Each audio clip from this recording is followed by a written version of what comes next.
Je vous propose de prier.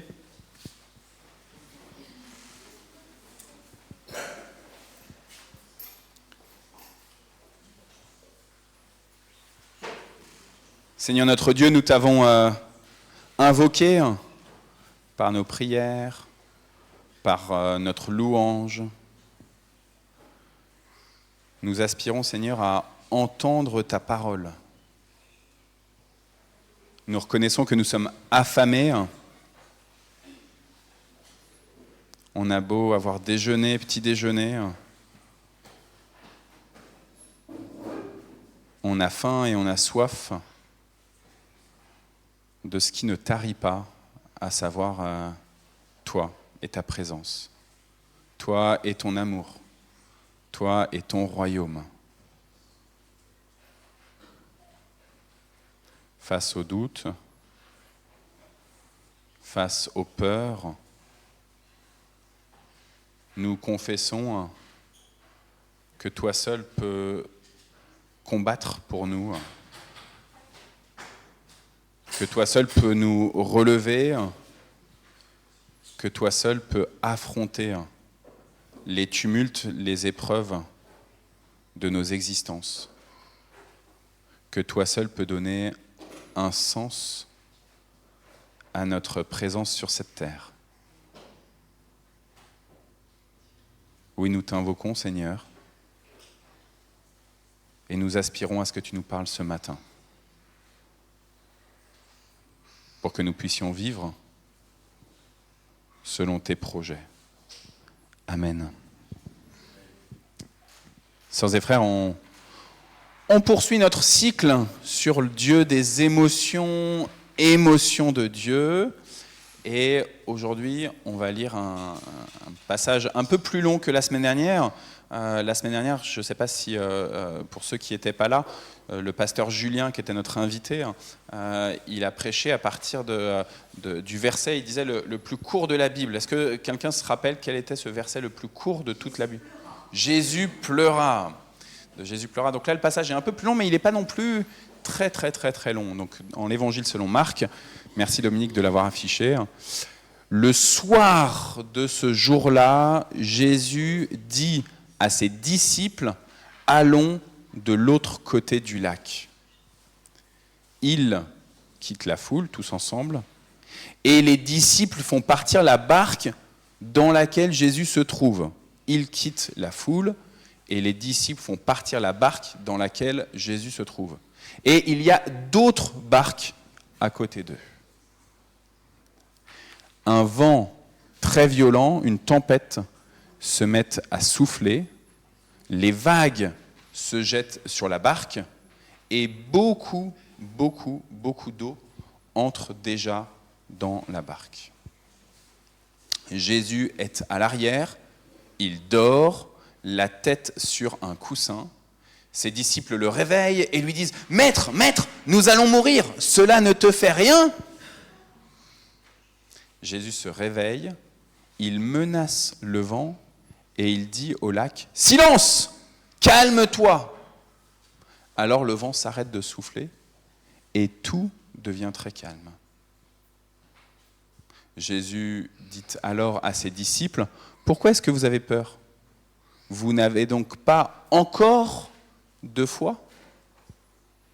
Mais les disciples sont effrayés et ils se disent entre eux « Qui donc est cet homme ? Même le vent et l'eau lui obéissent. » Parole du Seigneur. Isabelle, tu me proposes les enfants de les prendre. Vous n'avez pas fini le travail, je crois, ce matin. J'ai entendu que tu leur avais dit, après le temps de louange et d'action de grâce, que tu allais leur proposer.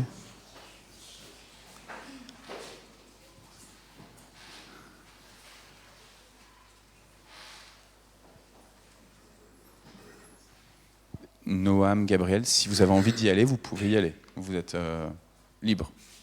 Mais si vous voulez rester, vous pouvez rester aussi. D'accord ? Ils veulent rester, chérie.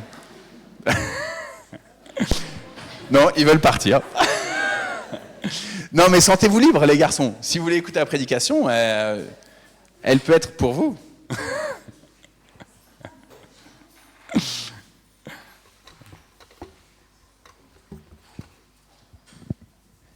Jésus commence en disant, c'est le soir, et il leur dit, allons passer de l'autre côté.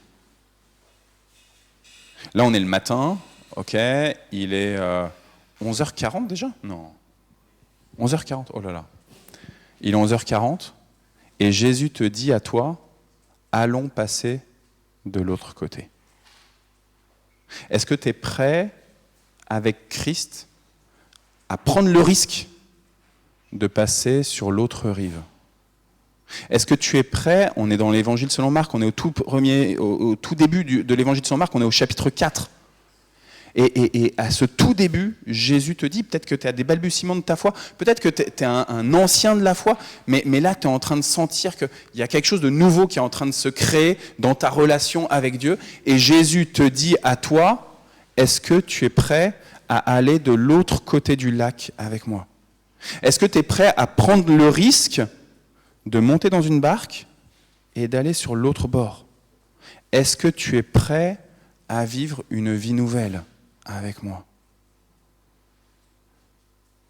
Il vous le dit chaque dimanche en fait. Il vous le dit même chaque jour. Et nous, chaque jour, on a besoin d'être en sécurité, on a besoin d'être un peu rassuré. Et chaque jour, on se dit, ok, est-ce que là, j'ose le pari de ma vie, de ma journée, de ma semaine avec Dieu ? Est-ce que j'ose changer des habitudes dans lesquelles pourtant je suis bien, je suis à l'aise, dans mes zones de confort, dans ma routine ? Et Jésus te dit, est-ce que tu es prêt à aller de l'autre côté du lac ? Et ce qui est intéressant, c'est qu'il leur propose aux disciples en disant, non pas à chacun justement, est-ce que tu es prêt, est-ce que tu es prêt, est-ce que tu es prêt, est-ce que tu es prêt ? Il ne dit pas, Martine, est-ce que tu es prête ? Il dit, allons de l'autre côté du lac. Et Jésus, il te dit, j'ai envie d'aller de l'autre côté, allons-y ensemble. Pas simplement toi tout seul, vas-y en éclaireur. Vas-y comme quelqu'un, comme...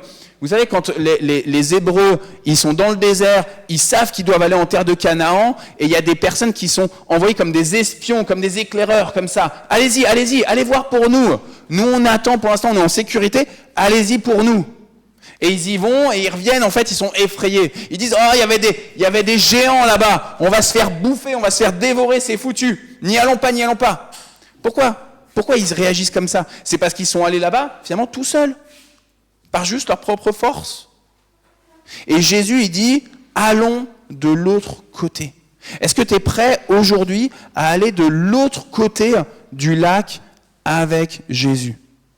Est-ce que tu es prêt à prendre la barque avec Jésus ? Il y a d'autres barques avec Jésus. Il y a plein d'autres barques qui sont prêtes. On est je ne sais pas si c'est l'armada du siècle, l'armada de Rouen. Je ne sais pas s'il y a autant de bateaux sur ce lac, je ne suis pas sûr. Mais il y en a suffisamment pour que toi, tu puisses rentrer et dire, ok, je veux aller de l'autre côté. Je suis prêt à sortir de la rive, là où je suis en sécurité, et je suis prêt à faire un pas de foi avec Jésus. Sauf que le pas de foi, tu peux l'avoir quand tu es sur le bord de la plage et dire « Ok, j'ose tremper mes pieds pour rentrer dans la barque, mais il y en a un qui guette la moindre petite faille, la moindre petite faiblesse de ton existence pour que tu puisses dire « Est-ce que j'ai fait le bon choix ? Est-ce que ce n'était pas un peu trop audacieux ? Est-ce que je n'ai pas trop compté sur mes propres forces ?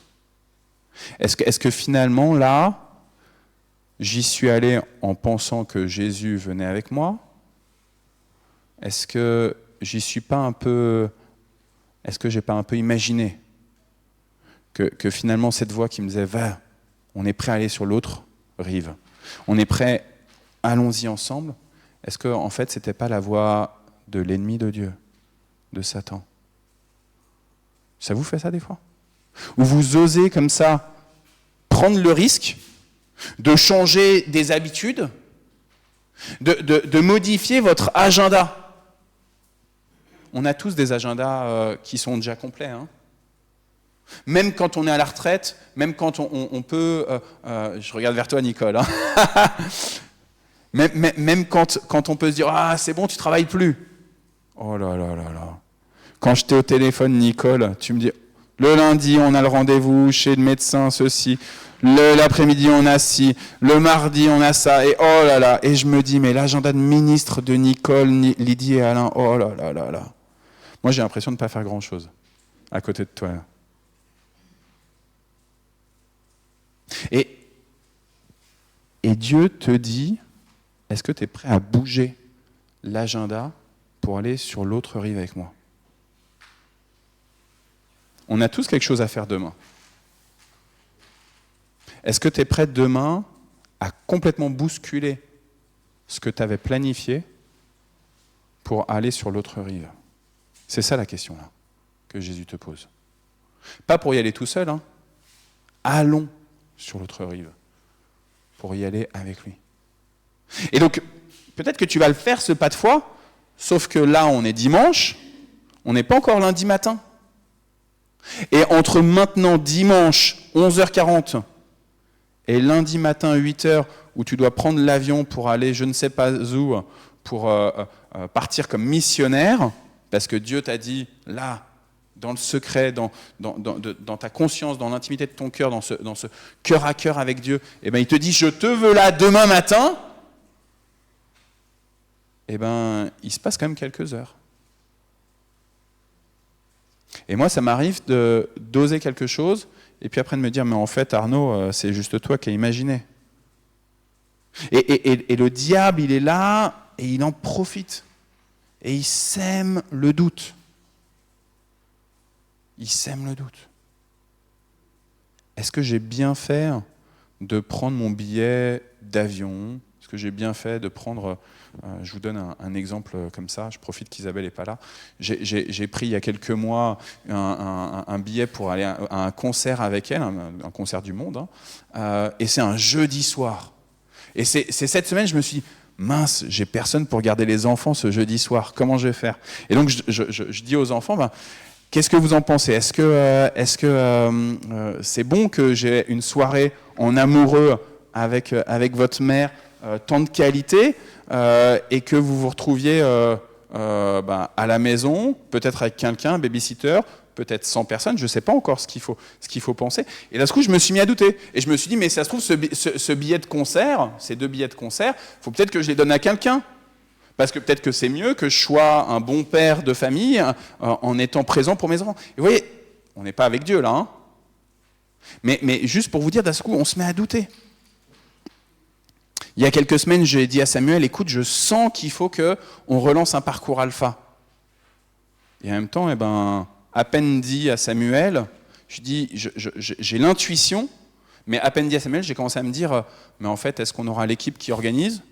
Est-ce qu'on aura finalement des invités? Est-ce que finalement c'est faisable? Est-ce qu'on va pouvoir chauffer le temple? C'est l'inflation. Nathalie et Françoise, elles vont nous dire attention avec les dépenses. Non, elles ne l'ont pas dit. Elles sont tellement pleines de confiance. Et je me suis mis à douter. Même chose, je regarde vers Annie. Je regarde vers tous ceux qui sont personnels soignants. Quand il y a quelques semaines, je me suis dit, mais j'avais l'intuition qu'il fallait peut-être lancer un groupe de prière pour des soignants. Alphonse, je suis venu vers toi. Et je me suis dit, je sens qu'il y a beaucoup de gens qui sont dans le milieu médical et il faut prendre du temps pour vous, avec vous. Aline. Et je me suis dit, mais on va pas pouvoir le faire finalement. D'un seul coup, j'avais l'envie, j'avais l'intuition qu'il fallait faire quelque chose. Et puis finalement, il y a le diable qui commence à dire non. Et finalement, on a créé un petit groupe WhatsApp. Il n'est pas encore rattaché à la communauté WhatsApp Temple de Mantes. Il y a un peu plus de 20 personnes dans ce groupe. Et on a fait la première rencontre, on était 7 ou 8. Et là, il y en a à nouveau 7 ou 8 qui sont prêts le 7 octobre à se retrouver pour prendre 1 heure et demie de prière pour le personnel médical. Et c'est des gens du domaine du personnel médical. C'est des pharmaciens. C'est des infirmières, c'est des médecins. C'est des sages-femmes, c'est des gens du domaine médical qui prient pour être utile entre les mains de Dieu. Et vous voyez, on est tenté de faire des projets, on sent que ça vient de Dieu, mais tout de suite après, le diable, et rapidement, vraiment rapidement, il nous tente à dire non, laisse tomber. Tu n'es pas assez fort. Et c'est vrai, on n'est pas assez fort pour passer sur l'autre rive. On n'est pas assez fort pour porter des activités telles qu'elles nous sont proposées par Dieu. Mais Dieu, il n'a jamais dit que vous alliez porter ça tout seul. Dieu, il n'a jamais dit, compte sur toi pour prendre la barque et aller sur l'autre rive. Dieu, il te dit, allons ensemble sur l'autre rive. Et tu n'es pas tout seul, moi, le Seigneur ton Dieu, je suis là. Et tu n'es pas tout seul avec moi, mais il y a toute la communauté. Là, c'est le groupe des disciples qui va passer sur l'autre rive. N'aie pas peur. Cette semaine, j'étais avec Maria et avec Claudine, une sœur catholique. Et l'année dernière, Maria et Claudine, elles ont monté un petit groupe de partage biblique œcuménique. Petit groupe, pas beaucoup de monde. Mais elles ont eu à cœur de se dire, même si on n'a pas rassemblé beaucoup de monde, il faut quand même qu'on le relance cette année. Et je vous ai reçu, Maria, c'est tellement bien. J'étais tellement heureux, vraiment, d'avoir ce temps avec toutes les deux. Mais n'empêche que pendant toute l'année dernière, quand il y avait 3, 4, 5 personnes à ce groupe-là, le diable, il vient et il susurre à l'oreille, est-ce que ça venait vraiment de Dieu ? Est-ce que ce n'était pas juste un petit projet humain pour flatter l'ego, de se dire, vous faites un truc catholique protestant, c'est trop bien.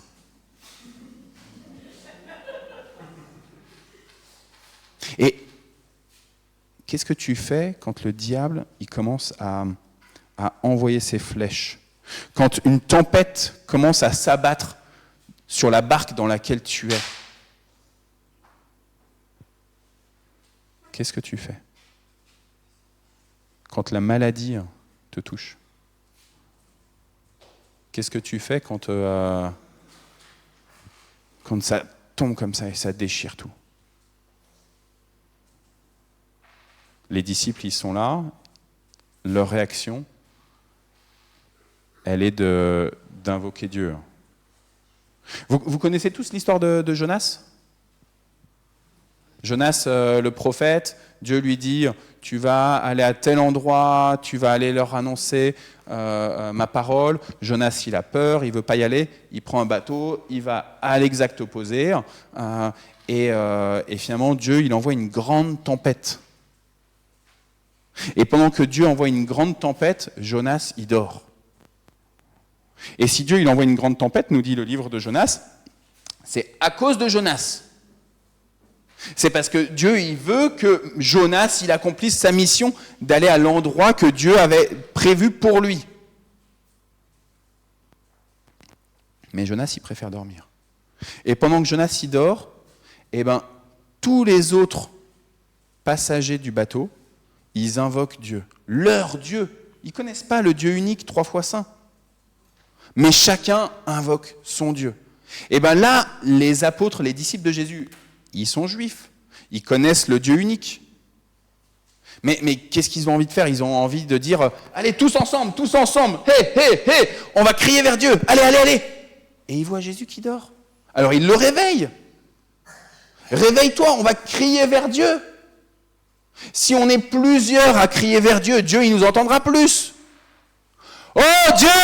Si je suis tout seul, ça marche. Si on est tous ensemble, peut-être que ça va aller encore plus haut. Ça va aller jusqu'au trône de Dieu. Et donc ils veulent réveiller Jésus. Et ils le réveillent. Alors Jésus, c'est pas Isabelle Lépine-Lassagne. Isabelle Lépine-Lassagne, si vous la réveillez, vous êtes foutus, quoi. Jésus, il n'a pas l'air d'être énervé qu'on le réveille. Simplement, il va avoir cette parole à l'encontre de la tempête. Cette parole d'autorité. Calme-toi. Et il va avoir cette parole à l'égard de ses disciples. N'ayez pas peur. Pourquoi est-ce que vous avez encore de la peur ? Pourquoi est-ce que vous n'avez pas encore la foi? Allez-y.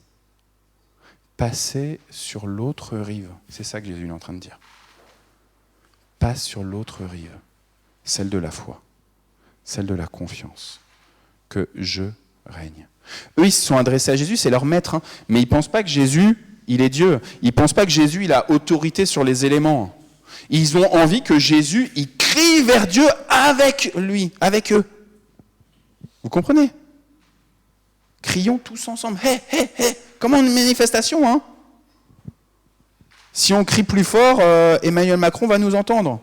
Si on est plus nombreux dans la rue, eh ben, il va abroger la réforme des retraites. Bon, ça n'a pas marché.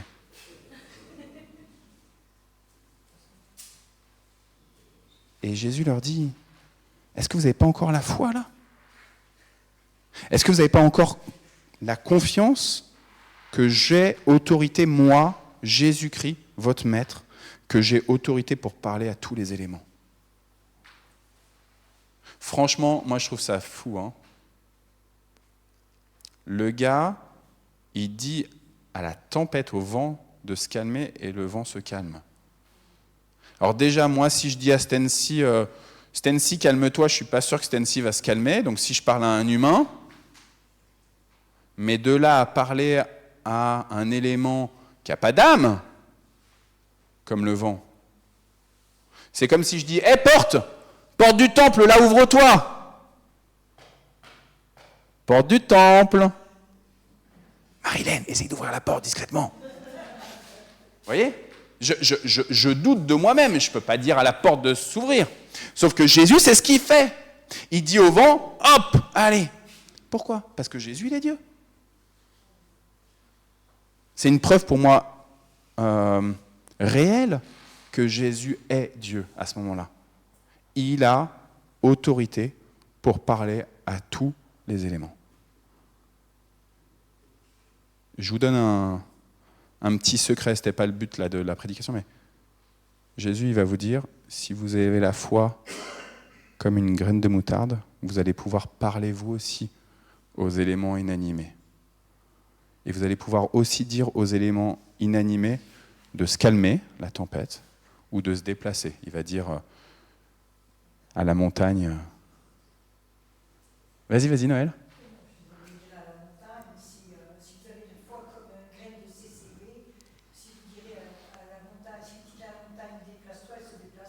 Et elle se jettera où ?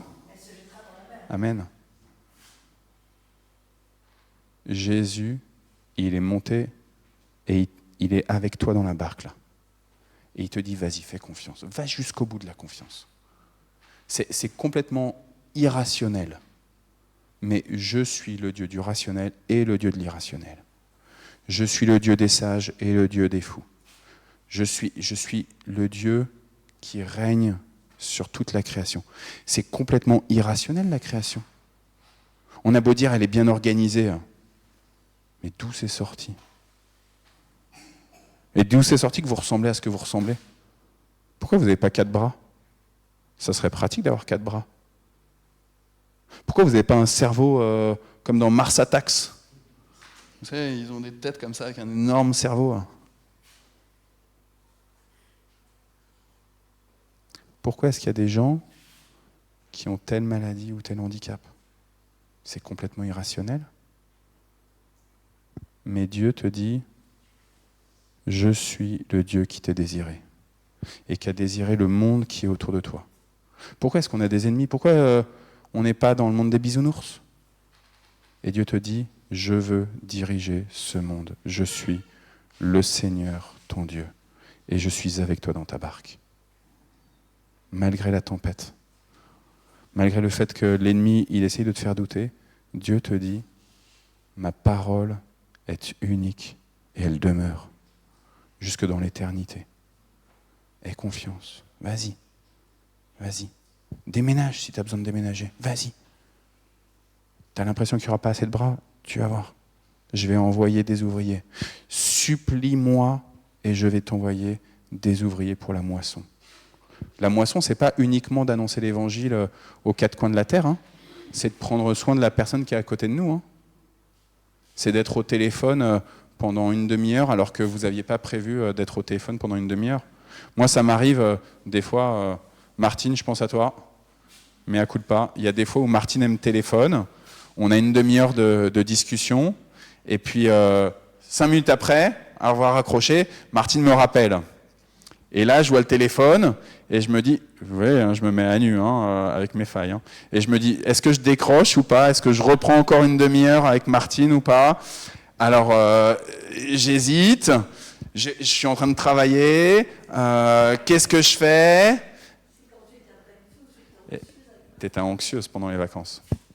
Et puis alors maintenant, j'ai le courage, je décroche et je dis, écoute Martine, je suis en train de travailler, est-ce qu'on peut se revoir? Alors maintenant, j'ai compris comment il fallait fonctionner avec Martine.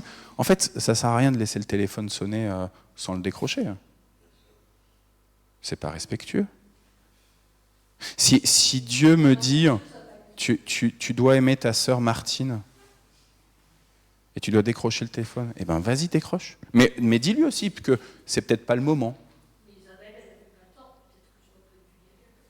T'inquiète. Moi, je pense que c'était bien que tu ailles voir ta famille. Martine, je finis la prédication.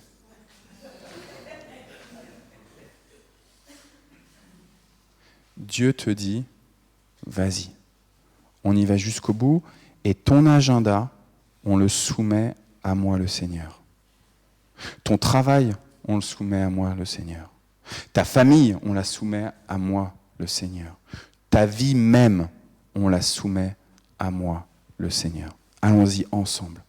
Est-ce que tu es prêt à ce pari-là? Parce que si tu es prêt à ce pari-là, alors Dieu te dit, la peur, il n'y en aura plus. L'effroi, il n'y en aura plus. Tu te diras plus, comme les disciples, finalement, ils se disent, oh là là, Jésus vient de leur dire, n'ayez pas peur, allez-y, faites le pas de la foi, vous n'avez pas de foi pour l'instant. Et eux, le texte biblique nous dit, Marc nous dit, ils sont encore plus effrayés.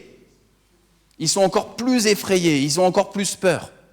Parce qu'ils comprennent, à ce moment-là, qui est-il, ce type-là? Il n'est pas humain, c'est pas possible. Il arrive à parler au vent. Dieu te dit, les éléments naturels, les éléments qui ont une âme, les éléments qui n'ont pas d'âme, le vivant comme ce qui n'est pas vivant, est sous mon autorité. Que rien ne t'effraie. À la gloire de Dieu seul. Ainsi soit-il. Amen.